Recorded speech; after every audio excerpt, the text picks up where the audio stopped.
to Overdrive AF, the official podcast of Overdrive Fitness. My name is Teddy Gurzon, and I'm joined by Gina Marie Gurzon. I think you might have to try speaking a little louder again. Is that better? Oh yeah, there we go. Or maybe it was the fact that I had the intro music so friggin' loud. I heard it through your earphones. Yeah. All right. By the next episode of Overdrive AF, Teddy might be deaf. Did the noise level go up on your watch? Actually, it may have, Oh, but yeah. since I have it in Do Not Disturb, I don't get my notifications. Apple Health app? Yeah. 90 decibels or more? Could cause deafness if for more than 30 minutes or something like that. Yeah, ridiculous. They need to mind their own business. Siri needs to mind their own business. All right, so we had the Overdrive 3.0 grand opening party this past weekend. That was a lot of fun. That was pretty dope. Mm-hmm. Everyone had a great time. We had a ton of food. Thank you, NoCo Joe, NoCo Kitchen, NoCo Catering and Events. And chocolate place. And then, and chocolate. I didn't even get to that yet. If you were here, or you saw my post in the story, you saw the grandiose table set up of all the chocolate goodies. We had the chocolate-covered caramel apples, which are literal crack. Mm-hmm. We had the chocolate-covered Oreos and pretzel rods. And those were dope because Amy and your mom went the extra step and they put the chocolate molded dumbbells and kettlebells and plates on them. Mm-hmm. What else was on there too? I told chocolate covered strawberries. Yes, of course, chocolate all covered different strawberry. types of That's chocolate. also milk drugs. dark and white. Mm-hmm. Chocolate covered Rice Krispie treats. Yes. Yep, I totally forgot about that. I ate all of it, so I just know that it was consumed. There was a lot, yeah. There was a lot, and it was hysterical watching like Tracy's son. He just killed the whole apple by himself while watching Looney Tunes that I had set up in the kids' corner for them. Yeah, eating it like an ice cream cone. My brother would do that too. It's like, screw cutting it up. Just give me the whole thing and sit in front of the TV and just eat the whole thing. An apple a day. Yeah. Even if it's chocolate covered caramel apple, it's still an apple a day. Well, I gotta tell you, the benefits outweigh the risks on the chocolate covered caramel apples. The euphoric feeling alone is worth it. Totally. Again, the benefits outweigh the risks. So thank you to everybody that came out, especially all the athletes, right? So that was so nice to see all our former athletes. They're all adulting now, which is fucking weird. But it was nice for them to come by and spend some time with us. Oh my God, amazing. We even joked now we're going to have to do a quarterly event for all our former athletes. We're going to call it a OD Alumni Weekend, where we'll just get together and they'll basically just reminisce about the times I almost killed all of them in individual training sessions or separate training sessions over the last how many years. all for good purpose though, because they all did do very well in college. Awesome. So today's topic, I'm gonna read it right off my phone because I tend to suck at this game of telephone. Where like I suck at relaying shit specifically. So today what we're going to talk about is stress and pressure, why the heart loves it. Right. So telephone. I thought I muted that. Telephone. Oh, it is muted in here. It's out there. It's muted. It's not muted out there. Well, I think there's positives and negatives to stress and pressure. With everything, on your brain, on your heart, on your lungs, on your muscles, whatever. I think it's important to just differentiate between the negative aspects of stress and pressure and then the positive aspects of stress and pressure on the heart specifically. I think the negative aspects of stress and pressure are sometimes sustained and uncontrollable. Sometimes, like right, things we can control and things that we can't. Issues in life. A car comes out of nowhere. One of the children falls, God forbid, down the stairs. I'm just saying, and the dog poops in the on the rug in the living room, or whatever. Just things happen. But I think when we talk about the positive aspects of stress and pressure, specifically on the heart, is they're intentional, and we can control those things. And when we talk about stress and pressure, if we're kind of leading more into the exercise portion, we have different chambers of the heart, and just like muscles, the chambers of the heart, they need to work together and in unison, where one will fill up and tighten up, and the other one will kind of relax and push the blood through. It's the same thing with muscles too. You have your biceps and your triceps, for instance. You go to grab the heavy weights and do a bicep curl. So if we're curling up towards the shoulders, we're working the biceps. The muscles behind the biceps, the opposing side, the triceps, actually have to relax and lengthen so that the biceps could really optimize their movement and really do the job, what the brain is asking the bicep to do. So I think when we talk about stress and pressure, and we're inviting that stress and pressure into the body and for the body, to strengthen the bodily systems. The heart is a muscle. I mean, it's right, and the muscle system it's not just the heart. The lungs, the stomach, the muscles of the skeletal system, those are all muscles. They need blood to flow. The more blood we bring to the tissue, the more oxygen is being brought throughout the body. The more efficiently we move, the more efficiently our brain works. It kind of goes hand in hand.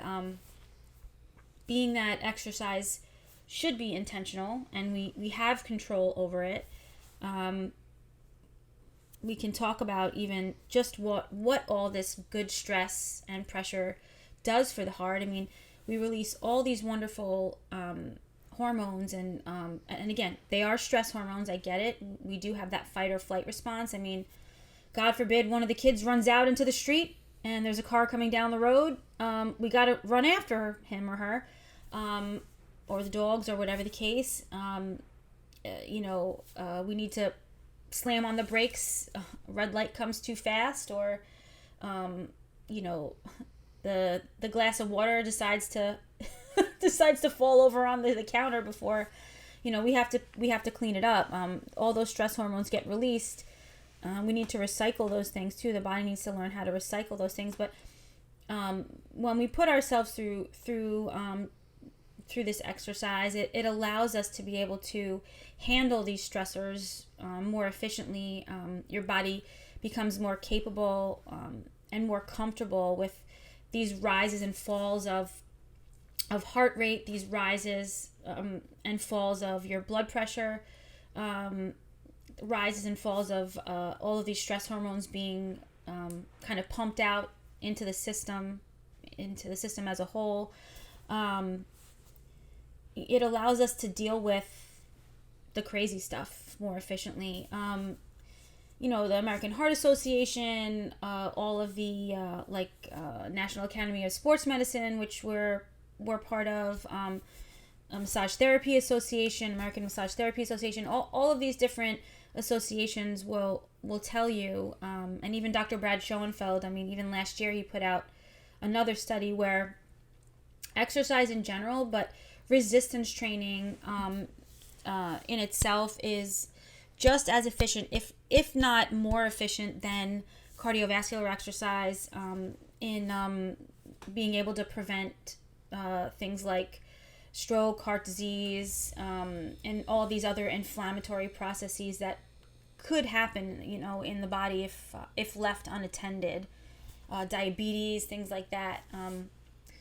I think the American Heart Association, American Massage Therapy Association, American Heart Association does suggest, a minimum of 30 minutes, 5 days a week of a moderate exercise activity. And again, the research shows that even resistance training, it matches, if not exceeds, what cardiovascular exercise can do. Aerobic training, I think blending those two things together does give you that optimal and really potent effect on the heart, that positive aspect of the heart.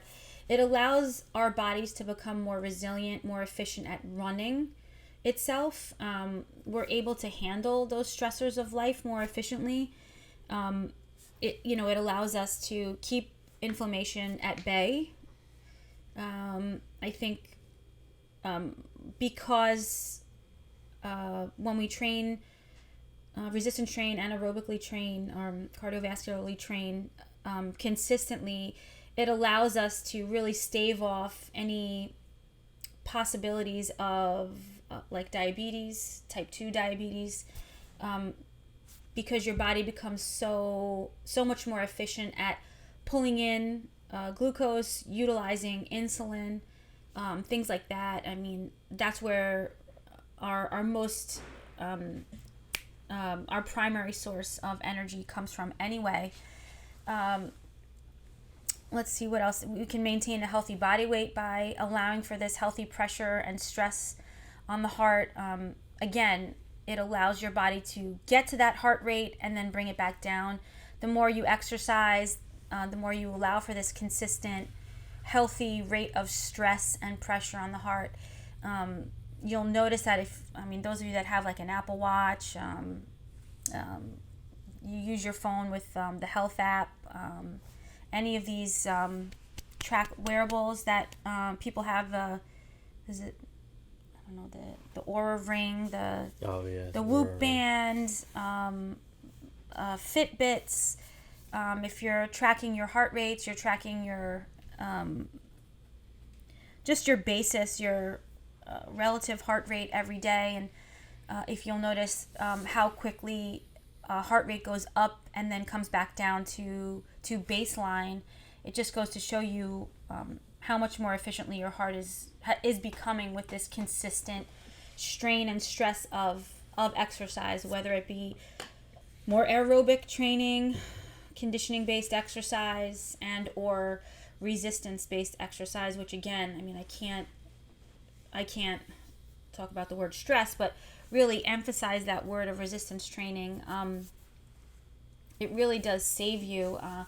It allows for both aspects, all those chambers of the heart, to work more in unison. Again, you're able to promote more blood flow to the brain, more blood flow to the tissue, more blood flow to more of the local organ systems, and then more of your global organ systems. So like the peripheral systems, obviously your muscle systems, more of the extremities, things like that. You use food more efficiently. Your muscles use glucose more efficiently. What else can I say about it? You just feel better. Your skin has a nice tone to it, a nice healthy, rosy glow. That's very important. You're getting good circulation when you have a healthy tone to your skin. Even the pliability of your skin, that has a lot to do with how much oxygen you're getting in your body, in general too. So, I don't know, what did you have anything that you wanted to say? How many chambers of the heart are there? 36? Wu-Tang. Wu-Tang. I had to go there. Sorry. And unfortunately, I know I have some older clients too, who could be on things to help lower the heart rate or lower the blood pressure. People who are on cholesterol medication, blood pressure medication. Exercise actually, it acts like that beta blocker where it naturally it allows your blood pressure to lower it. It helps to lower it, and it helps to naturally slow the heart rate. So your heart's not working quite as hard to pump oxygen through the body. It's not necessarily beating as quickly. I mean, I know age and activity, obviously, all these things have factors genetically. They have, there's factors, but I mean, even, you know, your ratios of good cholesterol and bad cholesterol, that helps to kind of bring that good cholesterol up. All of these things that can happen naturally just with the good stress and pressure of exercise. And again, at the end of the day, you become a much more resilient human being. You're able to tackle things in life, stress at work, stress with the kids, stress at home. Look, like, life happens, but with all these cascades of hormones, you know, fight or flight hormones, and then rest and digest hormones. I mean, it allows your body to assimilate them better. It allows your body to kind of take on what's going on outside of you, and be able to stay more even keel, which is really, really important. I mean, at the end of the day, I mean, it's in all the literature too, is the more prolonged stress that accrues, I think, physiologically in the body, it leads to things like heart disease. It leads like things to stroke. It leads like you know, things just in general, just all of the negative aspects of what that prolonged stress can do. High cholesterol, things like that, and that has nothing to do even with smoking. I mean, smoking is another whole animal in itself, but it does, you know, there's a lot of wonderful things. It's basically body armor. I mean, your exercise really is your body armor. You need to have it. You need to be doing it. You need to allow the good stress and the good pressure of exercise, resistance training, and some cardiovascular activity, aerobic exercise to really build you up and keep you resilient, to keep you more, I don't know, I don't want to say not inhuman, but like Superman, Superwoman, Indestructible. You know? Indestructible, you know. Yeah, I always say resilient. I mean, I think it's important to be as resilient as you can, to be able to tackle anything that life has that it can throw at you, you know. So. And any change to any environment is going to require stress, whether it's positive or negative change. So, as far as like applying it to working out, like we've said this so many times before, you know, adaptations cannot occur unless a certain amount of stress is introduced to the system. Right. So, you know, basically, if you want to be plain Jane, don't do a damn thing, right? But if you want to see amazing growth, let's start fucking attacking it. Right? So, I mean, and that's how bone stays strong. I mean, right? Like Wolf's Law is like, you know, we have to put stress on something in order for it to get stronger. Yeah. People, you know, stress, the stress of resistance training you know, that's how we kind of add bone, layer the bone. I mean, you can see, right? They've done studies where they actually they've cut cadaver bone like in half, and you can see just like the rings of a tree, there's layer and layer and layer upon layer of bone. I mean, that's resiliency. That's years and years of growth and good damage, in a sense, where it just becomes more resilient. It becomes unbreakable. And that's why we need that stress and pressure. Stress and pressure is a good thing.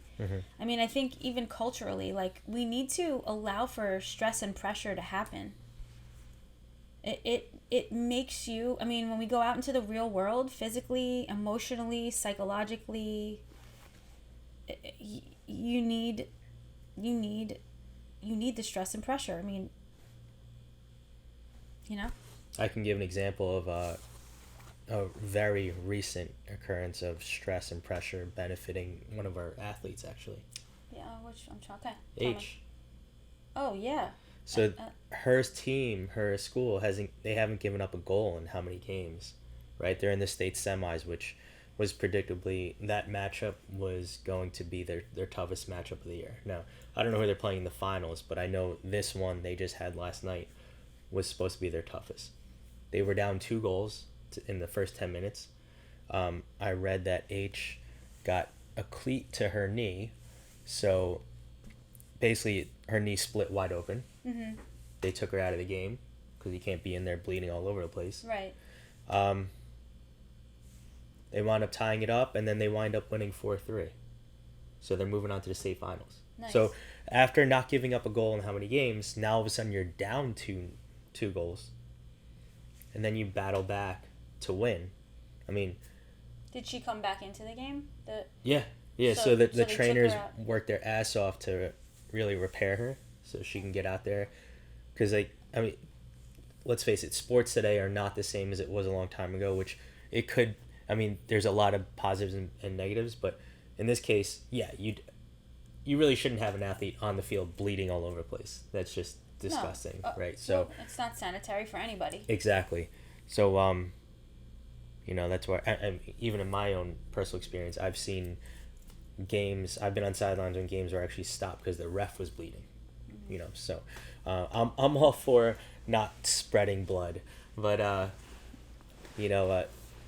just thinking about it, you're put with your back up against the wall, and then the stress and the pressure that you experienced, it's almost like the girls trained for this, because her team is just studs all across the board. Mm-hmm. So it's like if anyone was going to be able to battle back under those circumstances, it was going to be them.